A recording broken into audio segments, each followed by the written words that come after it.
Welcome to the Antidote. This is Greg McCarran. And this is Jeremy Rothkushel.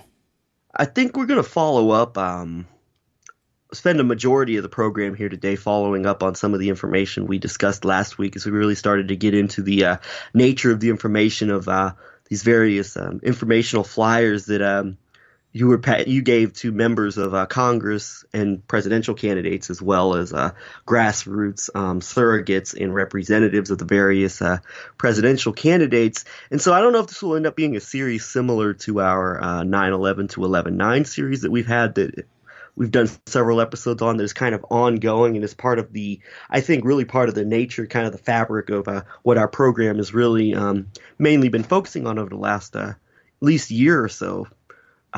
But I think at the very least, this topic of this what's going on with this national security, high technology, these deals that are basically putting a lot of America's most sensitive secrets, national security type of details into the hands of obviously hostile foreign governments, mainly Israel, with the Russian and Chinese element to this, I think is certainly worth at least a couple of shows. So I'd like to spend a majority of the program today following up on this, as well as bringing in some historical, kind of going back and looking at maybe some of the historical precedent for this that's been set over the course of past years and decades. So I think we're going to break this down into a couple of different parts. And Jeremy, I'll let you decide where we want to start off with this today. Okay, yeah, let's go historical first, just so we can just get some of this stuff on the table, and then we can refer to it or revisit it in the future if we want to. But these two main historical elements that I want to put on the contextual table of this high technology sellout, this backdooring, this outsourcing, this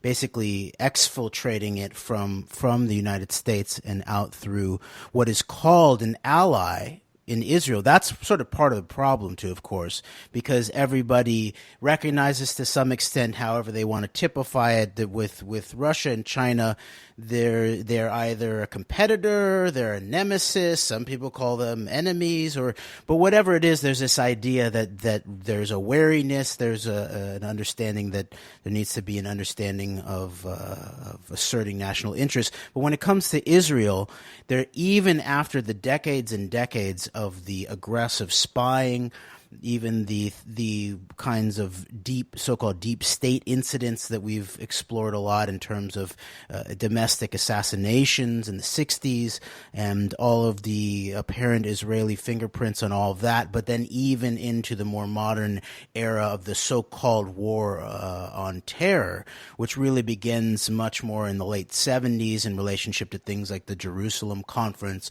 but also the Iran hostage scenario and the putting on of that manufactured crisis, which also did have deep U.S. fingerprints on it in terms of Bush CIA, way beyond even just the manufacturing of the extending of the holding of the hostages to even the generation of the incident itself, and definitely in terms of the facilitation of Khomeini and elements of U.S. intelligence helping install him as their next choice after they'd installed the Shah after Mossadegh.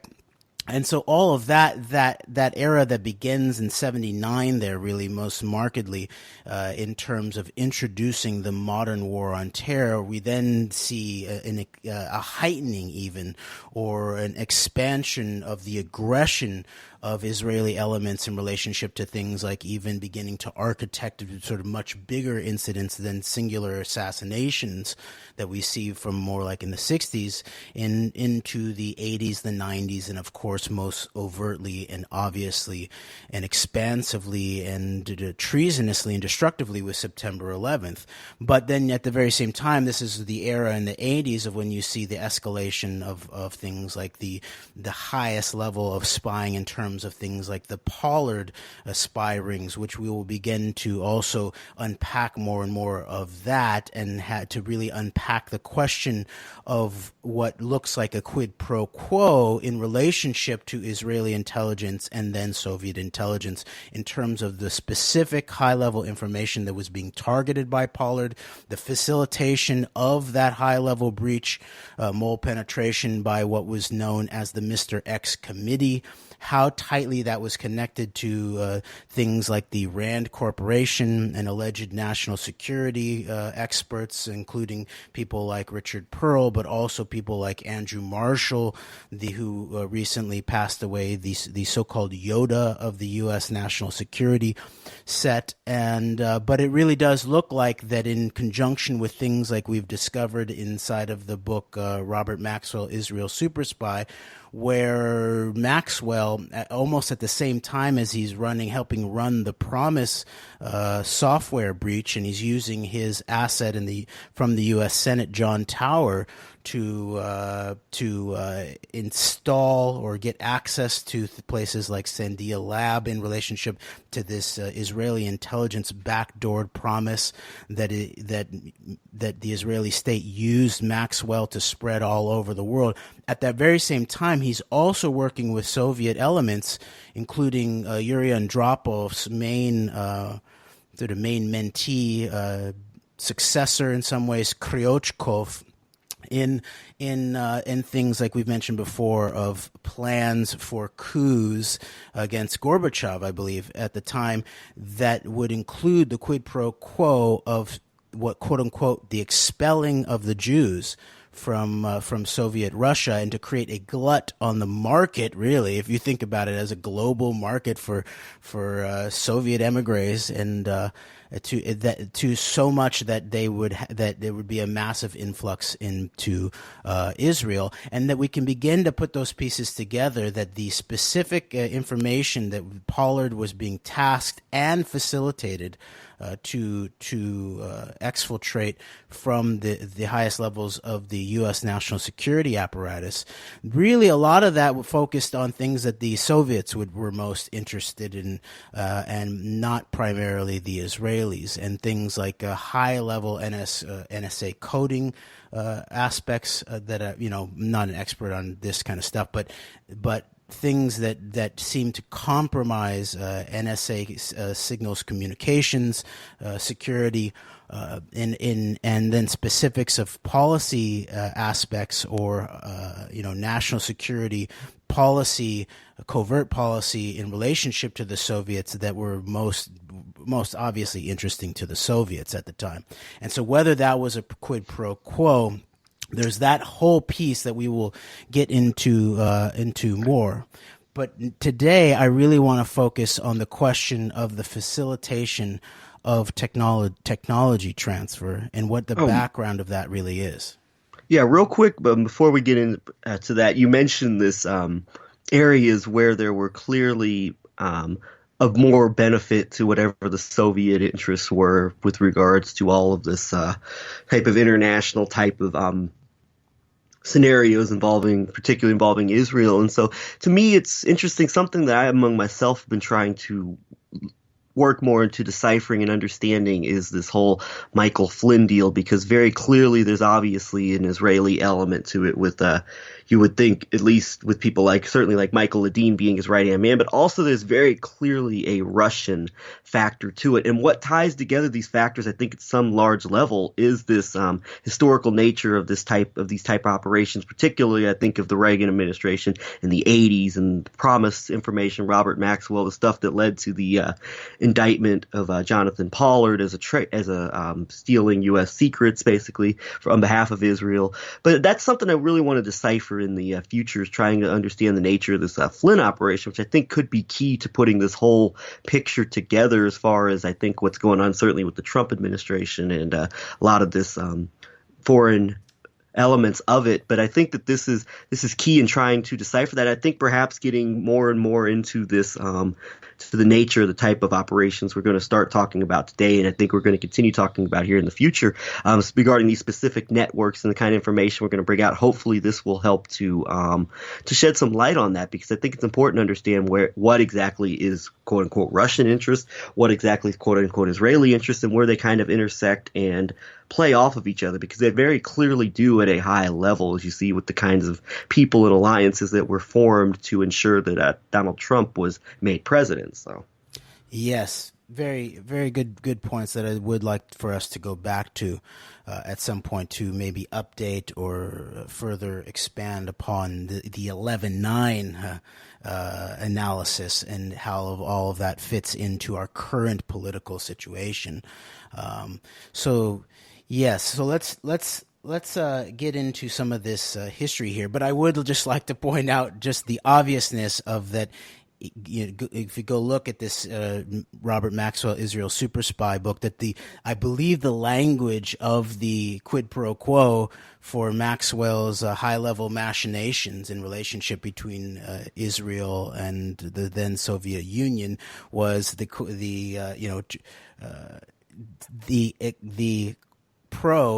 quo was expel the Jews, right? So it's just interesting, that phrase that is now being repeated in certain circles, right?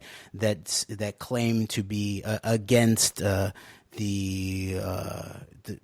machinations of the Jewish state or of Jewish power, but when it comes down to it, the policy proposal is ultimately expel the Jews. And just knowing that the highest levels of Israeli intelligence assets in combination with then Soviet intelligence, that was what they were working on, was that exact phrase, and how it could be used as a quid pro quo in this very specific Tel Aviv to Moscow access of some sort. So I just wanted to just point that out. Then let's delve first into this question of it's fairly, I don't know exactly what it all means, but I think it'll tie in next to when we talk about the background of Ben Rich, who became the second chief of Lockheed Skunkworks, what is seen, at least from an overt stance, as the highest level of creation of U.S. black, mainly Air Force technology, although they helped create planes for the U.S. Navy too, but air power coming out of Skunkworks. The Ben Rich, and I've mentioned this before, has been identified, and I can't find any other sources for this or allegations confirming this specifically, but the context, the historical context of it, and the personal background and identity of Ben Rich makes me think that this is true. But by John Lear, the CIA asset pilot, long-term semi-insider of certain rumors and that kind of thing, mainly known in UFO circles, but he was a CIA pilot and thus has some knowledge of what happened. He has identified Ben Rich, the former head of Skunkworks, as an Israeli intelligence operative, of a Mossad agent specifically. And I think that this first piece that I want to put back on the table here is this question. I found this in documents that had been released fairly recently, I think maybe 5 years ago, something like that, that are titled around Israel bonds. And we'll put up the link to this, but it starts with IA8, and it's under an archive, .us.archive.org.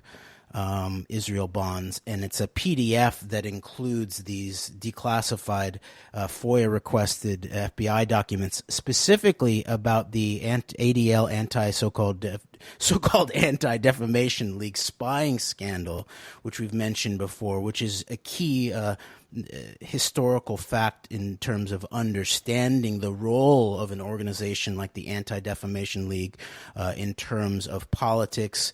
The film The Lobby, the recent documentary that was held for basically a year under serious pressure, and then released, showing that certain domestic so-called U.S. organizations, such as the Foundation for the Defense of Democracy, but also the ADL is one of the longest term of these kind of organizations, going back even before the creation of the Israeli state. That these are acting entities, they're at least elements thereof, or very specific ongoing sections of these organizations are assets, are virtual institutional operatives of the Israeli state acting in the United States of America. And now we also know via this documentary and more that the Ministry of Strategic Affairs in Israel, which of course someone like Avigdor Lieberman, the well-recognized Russian intelligence asset within Israeli intelligence circles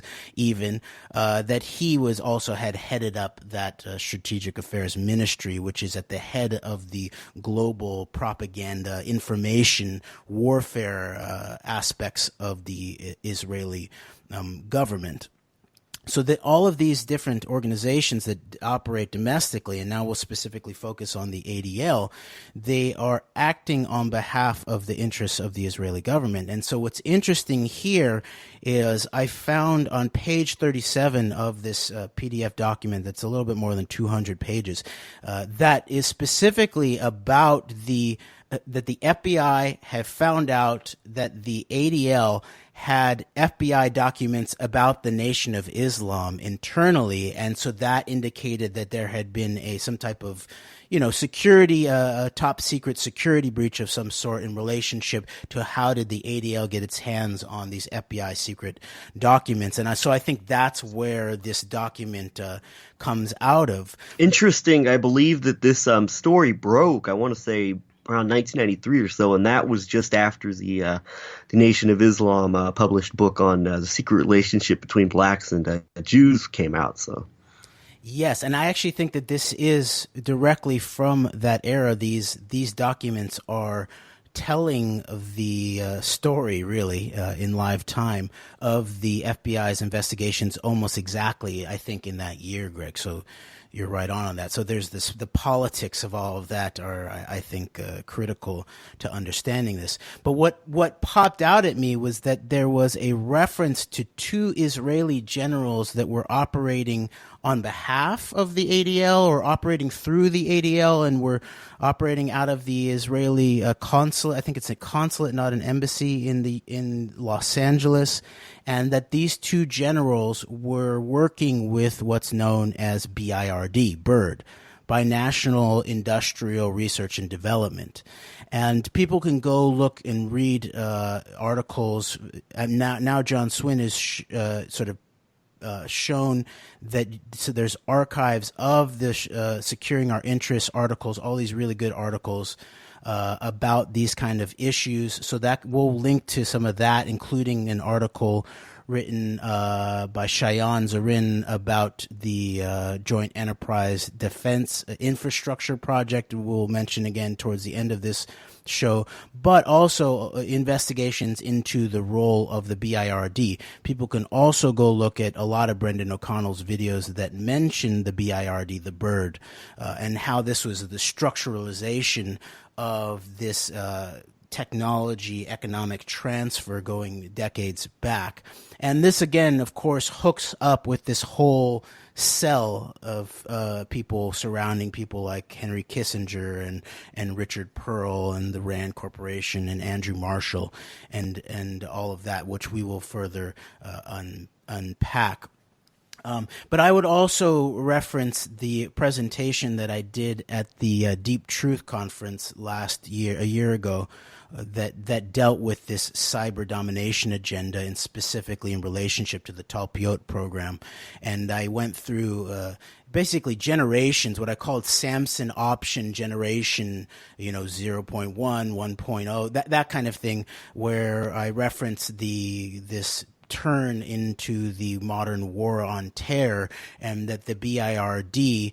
Was at the epicenter of that. And we've also pointed out that even in relationship to the Pollard scandal, that I believe it was a lawyer who was working with B.I.R.D was key in relationship to handling the public relations controversy and maybe even some of the national security brokering that happened after the arrest of Pollard. And I would also remind people that the then, I believe, head of the Anti Defamation League, Kenneth Bialkin, from the law firm Skadden Arps, who, as I pointed out before, ties into also the second paymaster of the 9/11 payout, Sheila Birnbaum, who worked with Kenneth Bialkin at Skadden Arps, and pointed out also Skadden Arps tied in via van der Zwaan into the 11/9 operation, and who van der Zwaan worked for Skadden Arps, and Skadden Arps was in the midst of a lot of this kind of wheeling and dealing surrounding Ukraine, the Russia sphere, Alpha Bank, all of that. So, but Kenneth Bialkin at the time of the breaking of the Pollard scandal was I believe he was the head of the Anti Defamation League, and supposedly he flew immediately to Israel to figure out how to handle the fallout. So I just wanted to point out that the B.I.R.D, the B.I.R.D, was at the epicenter even of the Pollard scandal. But then now what I believe that I'm finding out here is that the B.I.R.D was also at the epicenter of the ADL spying scandal domestically after the Pollard scandal, where they targeted anti-apartheid South African activists, pro-Palestinian solidarity activists, certain very even U.S. senators like Pete McCloskey, I believe even Arab. I believe there was an Arab former congressperson who was also targeted, but even I believe an Arab Palestinian solidarity activist in Southern California was targeted for assassination. I believe a bomb exploded in his office surrounding this ADL spy scandal in a way that has never been directly linked to it. I don't think. I'm not sure about the evidence of that, but that there was obviously a targeting of activists in the United States of America in conjunction with certain elements within U.S. intelligence. This guy Bullock and then Tom Girard, they were basically fusing certain aspects of U.S. intelligence with local police intelligence in California, specifically San Francisco, but there was also a Los Angeles component, but then very directly in relationship to Israeli intelligence, which seemed to be the broker or the moderator of this whole deal, while also working with then apartheid South African intelligence and just feeding everybody, targeting information. It could have been political, but then you can also see how it could, go to beyond that, so-called wet works, where things get physical in terms of some of these political targets. So we'll link this. I won't go into the background of all of this question of the FBI and their different. The Chicago division is spoken about here, and the Israel and South Africa ADL connections are talked about here. But I just want to get straight into the part where it mentions the B.I.R.D and these two Israeli generals. And this is a really interesting archive too, because it has lots of the mainstream media clippings about this, so you can really get a good sense of it, of what was actually telling the story about Tom Girard. Even people like Jeffrey Blankford have actually written very interesting stories about he was actually implicated in all of this because they were targeting him. So that's interesting. And I also, one last thing that just popped in my mind here before I get to the actual document here is that this combination of local police intelligence units in relationship to more international intelligence, including Israeli, but also elements of U.S. intelligence, this really then speaks again to where this now newest leader of this Pentagon cyber rollout that we spoke about last week. What's his name? Is it Brett Goldstein, Greg? Is that what you remember his name to be? I believe so, yes. I'll double check that real quick, but go ahead. Okay, that this tight connection between policing and intelligence is really at the epicenter of a lot of the way that this is all done. And we pointed out that this guy who's now been put at the head of the cyber rollout of this Pentagon cloud operation, which first of all is outsourcing it to a singular corporate cloud, which is a problem unto itself. And high-level national security folks in the U.S.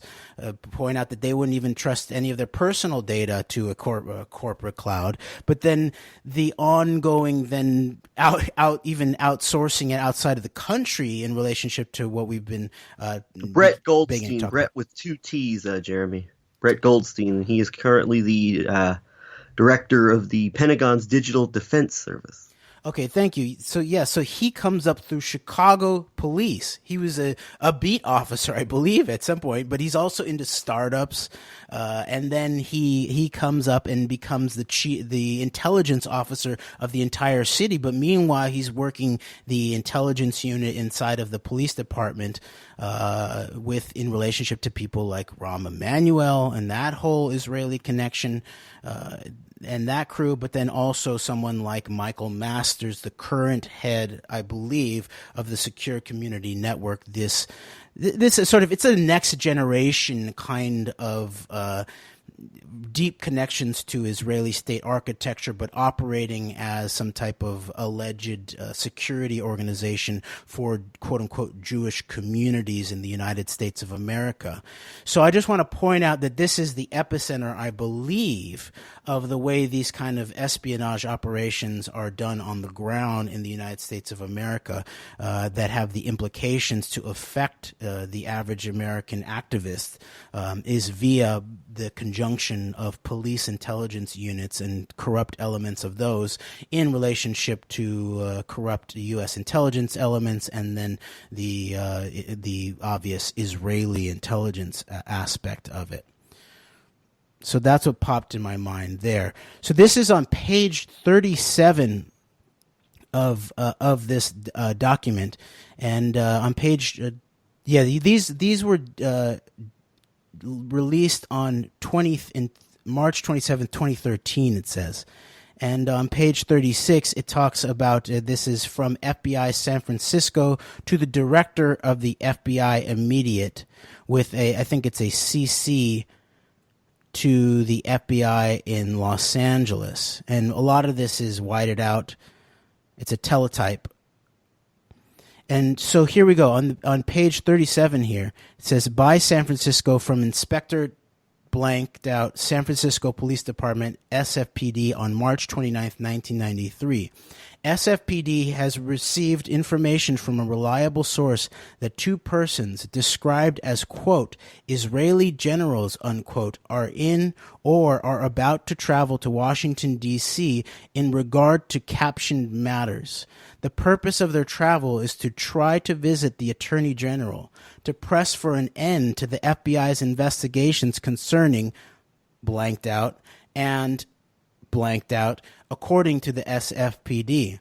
The FBI's investigations of these matters are causing a great deal of interference in the U.S. activities of the Anti Defamation League of B'nai B'rith, ADL, and so Israel is seeking to intercede on the ADL's behalf.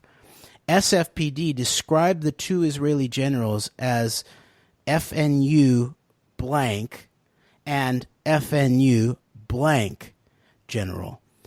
Blank is described as blank blank at the Israeli consulate in Los Angeles, California. Both are described as being currently associated with a joint U.S.-Israeli effort called B.I.R.D. for bilateral Israeli research and development. San Francisco indices and something negative on blank and blank. San Francisco views the above information as further. Okay, and then everything's blanked out. Okay, so that I just wanted to read that and point out that it is not a coincidence, I believe, that Israel would be having high-level officers such as generals who are involved with this B.I.R.D, this institutionalized grouping to institutionalized organization to transfer technology out of the United States to Israel as the front line, it looks like, even maybe diplomatically, in trying to solve these ADL PR national security issues in relationship to being obviously having access to certain U.S. national security and top secret information. So I think that's very, very, very interesting, and I'm asking researchers to dig a little bit more into that. Definitely, for sure. And that then plays into, I believe, this question of Skunkworks. Because what you find, and we'll link to this again, we've linked it on previous shows about some of this, that Ben Rich's archives, which are held in Southern California at, I forget which museum, they list a California Israel institution, some type of institution. There's a whole collection of papers of Ben Rich's that are under that. Then we will link to the listing of his collection of papers. But I just want to then read this. It's basically like a comment on a comment board of Above Top Secret, the website. So there's a cloaking and woo-woo of all of this. Yeah, it's interesting. There's some really good threads that come out of those kind of websites. But I digress. This information here, as it directly relates to the RAND Corporation, I think is pretty significant, because I'm not an expert on the RAND Corporation, understanding exactly what it represents. It's obviously a key part of what we would call the military industrial complex. I mean, but when you think about the history of this kind of chain, this neocon chain that we keep referring to, Albert Wohlstetter was straight out of the RAND Corporation from Chicago, and he's considered to be perhaps one of the intellectual forefathers of the modern neoconservative movement. And also, as we're going to get into here, Ben Rich, who we're going to talk about and focus in on, I believe he had a RAND connection, and currently his son, Michael Rich, is currently the president and CEO of the RAND Corporation. So I think RAND becomes a key think tank to try and at least get somewhat of an understanding on in relation to a lot of this deeper type of information that we're discussing here. Thank you for bringing that up, and that reminds me too of when Jane and I've mentioned this before, but I just want to remind folks that when Jane Harman, back more than 10 years ago, as a congresswoman, held these hearings about the threat of domestic homegrown radicalization, she at that point hosted a panel that included people from both the RAND Corporation, I think, and then I believe it was a Bruce Hoffman, who people can go look into his background. I believe he was speaking on behalf of RAND, but then there was also someone who was speaking on behalf of the Simon Wiesenthal Center, who was the one ultimately who brought up Richard Gage in terms of architects and engineers for 9/11 Truth. And you know, the Architects and Engineers for 9/11 Truth have done a lot of good activism over the years. There are some serious questions about the aspects of that, but I'll leave that aside for now. But in the moment, though, some of us at We Are Change LA, when Richard Gage was being attacked, they were basically putting him in between like Al-Qaeda and neo-Nazi groups in some way. The Architects and Engineers for 9/11 Truth were domestic radicalizers because of 9/11 conspiracy theories, and putting, in the presentation, it was sort of making a sandwich of extremists with Richard Gage in the middle. And so we were like, well, that is just sort of, why is the Simon Wiesenthal Center doing this? That's interesting. That's a piece of evidence. And so we began looking at it, and we began to find that the common board member of the Simon Wiesenthal Center and the RAND Corporation, both of these organizations represented on this hearing panel, was Peter Lowy,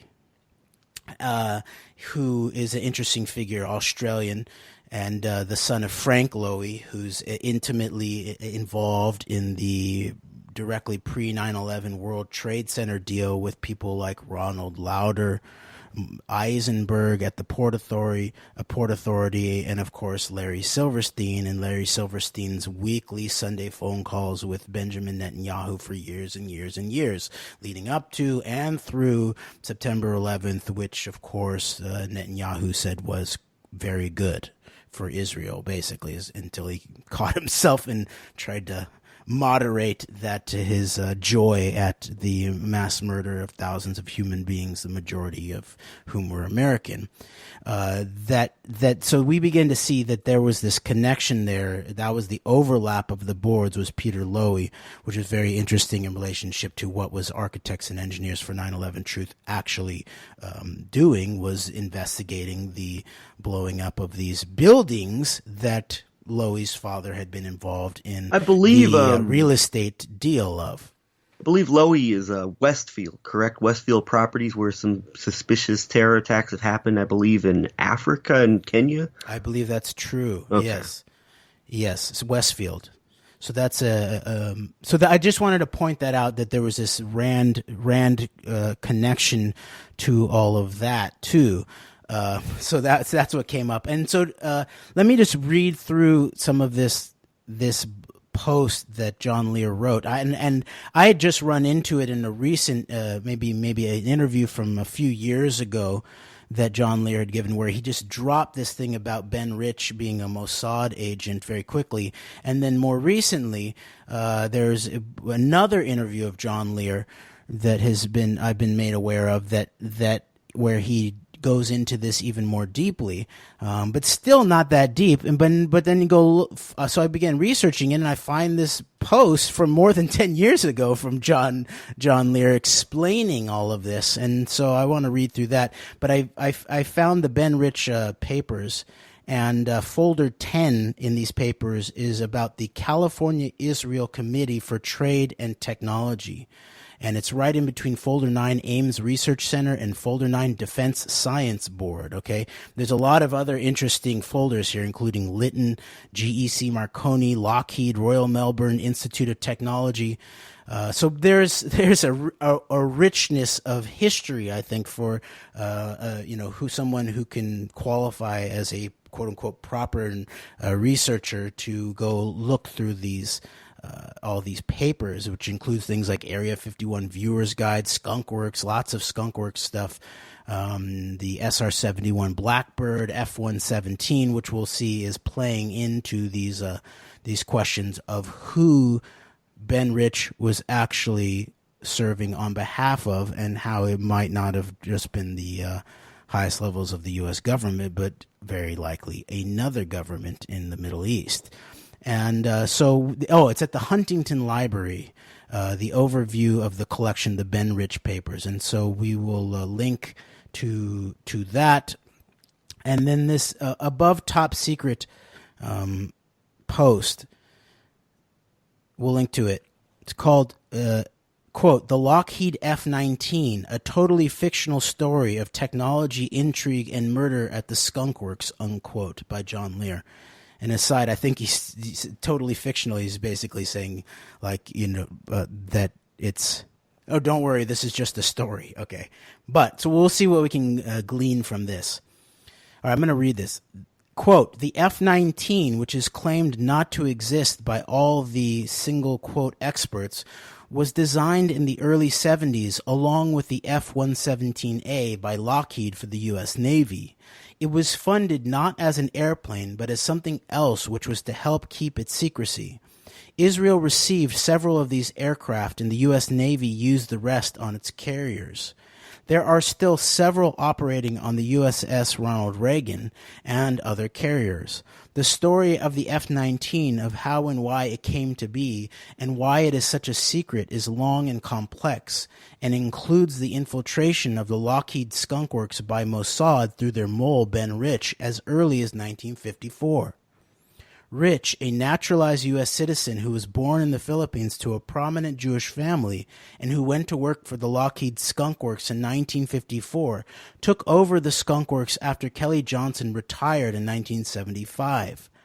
Air Force General Robert Bobby Bond vice commander of Air Force Systems Command, accidentally discovered the F-19 program in 1977 and was killed flying it in 1984. The cover story is that General Bond was killed in a MiG-23, which is not true. General Bond was killed flying an F-19. Unquote. Okay, Greg, also, if you feel like jumping in at any point here, go for it. Otherwise, I'll just read it through, and then you can take us to the end of the show if you want to. Yeah, for sure. Yep, definitely. Okay, back to this post. Quote, in the early 70s, Lockheed proposed a stealth aircraft to the U.S. Navy to be produced in conjunction with the F-117A. The Skunkworks proposed a budget scam that appealed to the Navy, not realizing, or maybe in conjunction with, the Mossad, who had complete control of the Skunkworks through their mole, head of advanced development projects, Ben Rich. The budget scam provided money for 62 F-19 airframes, which would be co-developed with the F-117A using a commonality of parts, including engines, landing gear, center section structure, etc., which were charged to the Air Force as single quote spares, but in fact used by the F-19. The two aircraft, however, looked different but were amazingly similar in structure.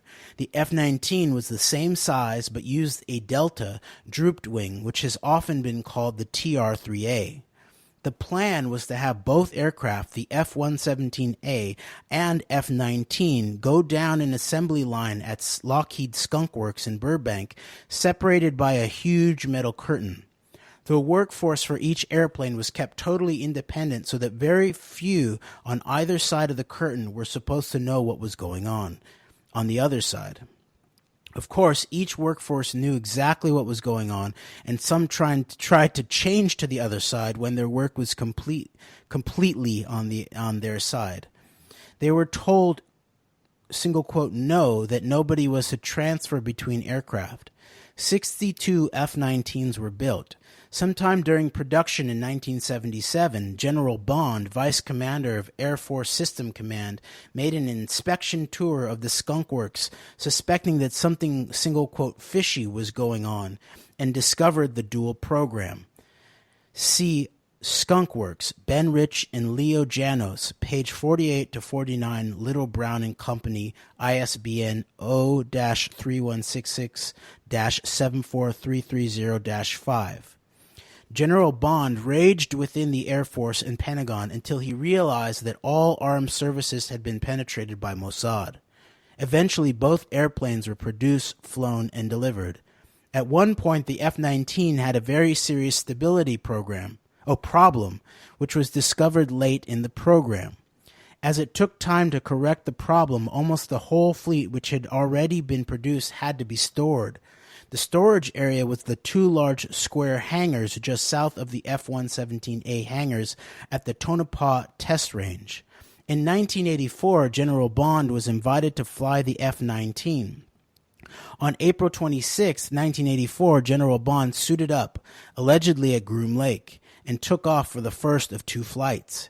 He crashed minutes later very close to Highway 95 near Little Skull Mountain. Someone had rigged the stability system back to its original uncorrected state, causing General Bond to lose control, crash, and die. It was a simple case of murder. General Bond was murdered to help him keep his mouth shut about Mossad's infiltration of the Pentagon, all armed forces services, and the entire military-industrial complex. Okay, unquote. An aside, this also, I think, is why people should pay attention to what we spoke about briefly about David Ivry last week, when we talked about the high-level positions he held within Boeing.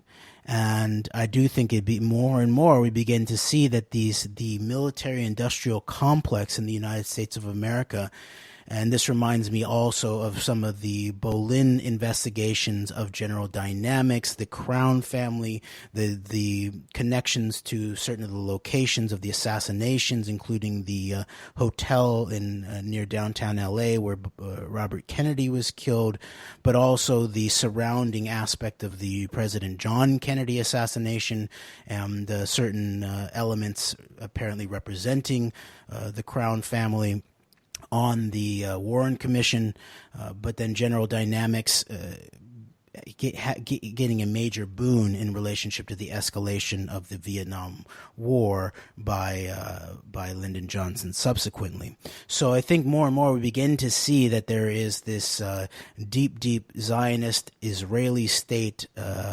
penetration of what we know as the U.S. military-industrial complex, and not just recently, but going way back.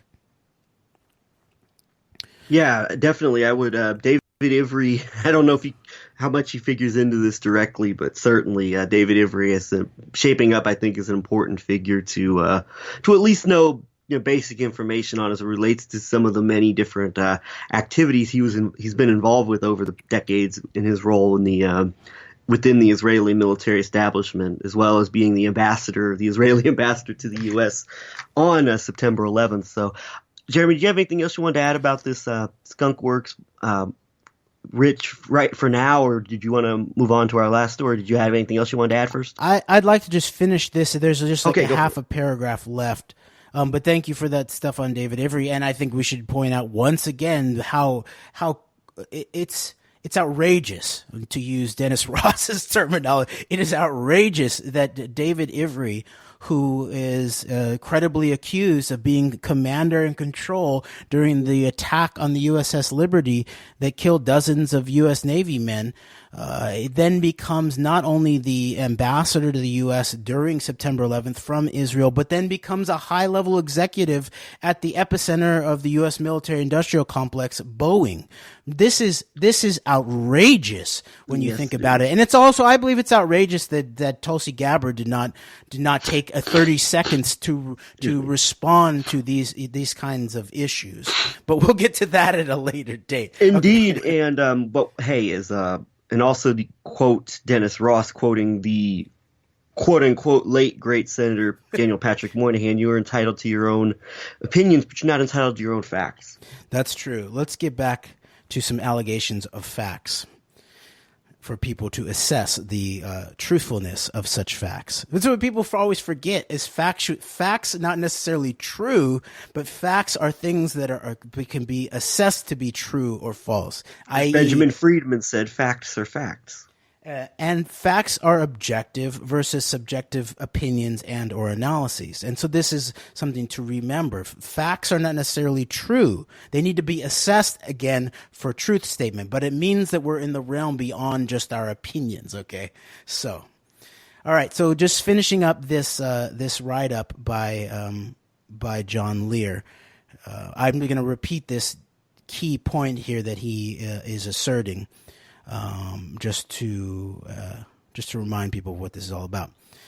Back to it. Quote, "It was a simple case of murder. General Bond was murdered to help him keep his mouth shut about Mossad's infiltration of the Pentagon, all armed forces services, and the entire military-industrial complex. As far as I know, many of the F-19s are still in use. I have 3 artists' rendition of the F-19 on the wall in my den. The reason I have them there is because occasionally a guest will look at the pictures and ask if I know what it is. My answer is always, quote, 'Do you?' unquote. In that manner, I have obtained 3 additional sources to the existence of the F-19. Other sources I have for the existence of the F-19 include a gentleman who worked on the F-19 assembly line, a Lockheed test pilot, he did not fly the F-19 but knew about it, and a Navy SEAL team member who saw one on an aircraft carrier where they are deployed. One day I will write the whole story.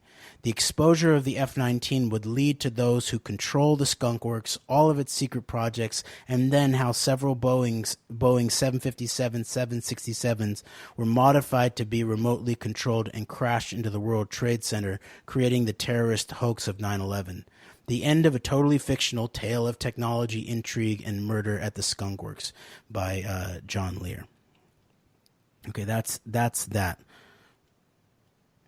So people can assess that and see what they believe, but at the very least, I find it very compelling in certain factual aspects of this, and it makes me reconsider. I had always had a sense of that this was one area where the Israelis had not fully penetrated, was the deep black technology, but this evidence, this background of Ben Rich. Is compelling and needs to be dealt with, and someone should investigate the papers too. Yes, indeed, and so and also as with so many other things, as we learn more, as we uncover more information, it's likely that we will revisit this particular topic in the future. But certainly, we will be continuing with this theme of getting into kind of many of the elements of the historical nature of, I think, what we're seeing going on right now with this current information that we have been working to get into the hands of various members of Congress, presidential candidates, their grassroots on the ground surrogates.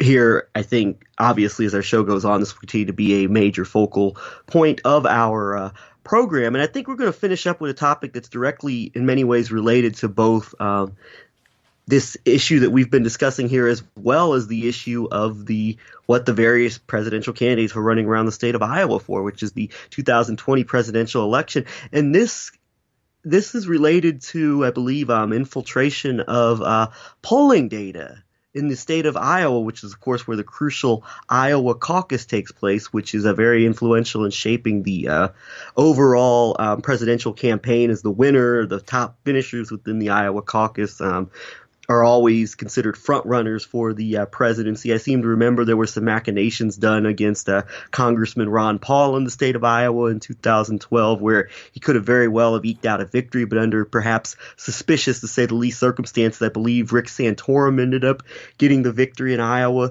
So anyway, Jeremy, I believe you pulled up an article from Christopher Bollyn detailing this.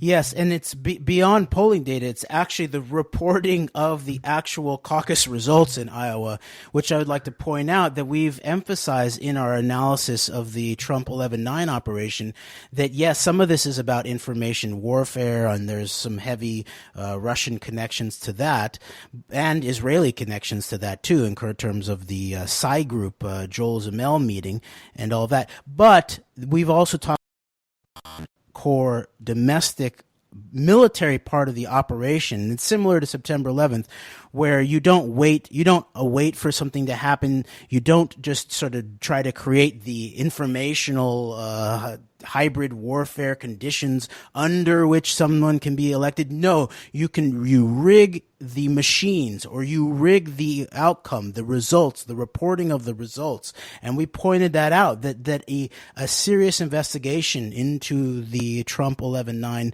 operation will very likely result in showing that it's basically just a repetition of the domestic election rigging kind of operations that were very readily seen in relationship to 2000 and 2004 and the Karl Rove networks. And we've pointed out that relationship before from the Bob Fitrakis article that connects the Rove IT guru Mike Connell, who was apparently liquidated in a plane crash before important legal proceedings, worked with Paul Manafort in relationship to the Ukraine. So that hints at things like rigging, actual hardline, military level rigging of results, not just information warfare. So I just want to point that out. And real quick, to follow up on that, this whole Manafort element to 2004 election in Ohio, as well as relating to what was going on in the Ukraine, and Paul Manafort's work as a basically almost seeming representing as a pro-Russian sort of high-powered kind of lobbyist influencer within Ukraine. This is something that people who are of the opinion that there's nothing to see with the whole Russian a whole Russian element to all of this, collusion narrative, things going on surrounding Trump, and even bigger operations than this Trump himself. This is something where people who are kind of in that mindset, I think, really need to maybe look a little deeper at the nature and the significance of something like this, of a direct, likely acting on behalf of various Russian interests, particularly obviously Russian oligarch interests like Paul Manafort, working with Bush administration collaborators in the stealing, likely, of the 2004 presidential election in the state of Ohio. This is something that really should be focused on and looked at by people who are within this sphere, because it might change your mindset on that a little bit. I agree. The so-called Russiagate is not a nothing burger. It's much, much deeper and much, much worse than anybody who's calling it Russiagate will even tell you. That's what we've been trying to tell folks. But because we're going to run out of time in terms of revisiting the issue of Israeli intelligence and this specific technology question, the joint enterprise defense infrastructure question of the Pentagon cloud, I just want to point of some people to some articles that are key that we'll link to. One is one that I just referenced that John Swin has dug up the archived version of the Pentagon's Jedi contract. The U.S. could be granting Soviet Israel access to the U.S. could be granting Soviet Israel access to all of the Pentagon's most sensitive data. Those by Cheyenne Zarin with help from the SOI crew, including John. That's more than 6 months ago written, and it's a very good rundown of a lot of these issues, including the connections to the MITRE Corporation, September 11th, and all of that. And this issue has really not really I didn't quite get it at first. I remember digging up some of the articles about the questions about Vexelberg and the AWS and the C5 consortium, but this is a very helpful article. And then some Mint Press News articles are very interesting. This how neocon billionaire Paul Singer is driving the outsourcing of U.S. tech jobs to Israel is a key one. Brendan O'Connell did a really good video analysis of this article and how it's a really key politically in terms of the way that Whitney Webb, who writes it, who does some really very interesting work at Mint Press News, does, that she couches it in very politically strategic terms about the economics of all of this. And there's also another article she wrote about the Microsoft involvement in Election Guard, in terms of the technology. So that will then fit in our last minutes here in terms of this question of the actual machine infrastructure, the reporting of the results, the hijacking of election results. The elections are rigged in a much deeper way than we're being told. Okay, in Christopher Bollyn's The Solving 9/11, the original articles, page 211, there's an article he wrote titled Elron Voxeo, that's spelled Voxeo, the Israeli defense firm that tallies the Iowa Caucus. And I will try to find this on the internet so we can link to it, but I'm reading out of the book, January 1st, 2008. So in our last minute, I'm going to just read a little bit so you get the sense of this. The Iowa Caucus is only a few days away, and the nation's attention will be directed to the results, which signify the beginning of the U.S. presidential race. But does anyone watch who tallies the results of the Iowa Caucus? The Iowa Caucus results were tallied in 2004 by a company that is headed by a man whose company was bought by Elron Electronics, the Israeli defense firm. I suspect that it will be the same this year. Don't expect to see any grassroots political activists doing the tally in Iowa. The Israeli defense establishment takes care of that part of the American, quote, democratic, unquote, election process. Voxeo. In the summer of 2004, I first learned that a foreign and out-of-state company using interactive voice response, IVR technology, tallied the Iowa caucus results. The system used to tally the 2004 Iowa caucus results was provided by a company called Voxeo, which was apparently based in Orlando, Florida. The calls from the nearly 2,000 caucus centers in Iowa went to a Voxio call center in Atlanta, Georgia. That's all the time, but we will link to all of this, and we will continue to follow this up through the next week. Very important in terms of the election coming up here. So, thank you very much, Greg. Antidote, we out. Thank you.